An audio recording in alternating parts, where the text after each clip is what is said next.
here, so I do apologize for that. They're a little rowdy and unsettling there, okay? So, high school sports, very fond memories for all of us.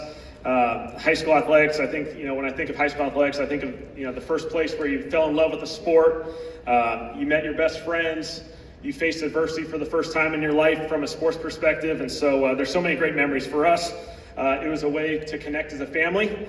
My dad was our high school football coach, and so we had a really special moment there, and so one of the unique things is when your dad's your head football coach, what happens is all the plays that worked, I called on the field, and all the plays that weren't so good, trust me, he called them on the sidelines. So that's how it all works. So, but going back to being a coach's kid, we grew up around Prosper Mustang football. I was the water boy. I graduated to the T-boy, eventually to the ball boy.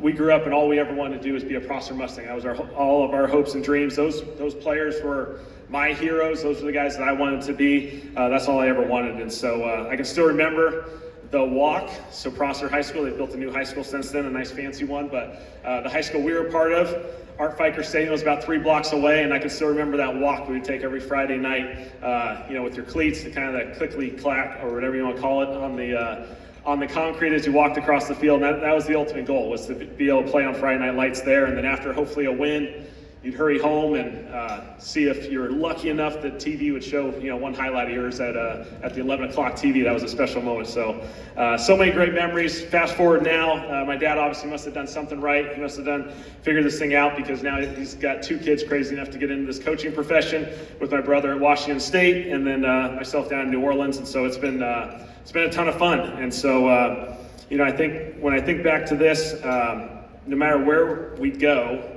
no matter what we have experienced in life, we always get to lean back on these high school experiences. They're really special experiences. And I really appreciate all the people in this room throughout this entire state who make this possible for so many student athletes around this to have these great experiences, because no matter where you go, you still lean back on these experiences. They're some of your favorite experiences. You can be in the New Orleans Saints and there's guys wearing their high school shirts still, when we're showing highlights in team meetings of their high school team winning a state championship. There's no greater pride. And so thank you so much. Appreciate you guys having us. And I don't get to do this a whole lot, but go Mustangs. Appreciate it.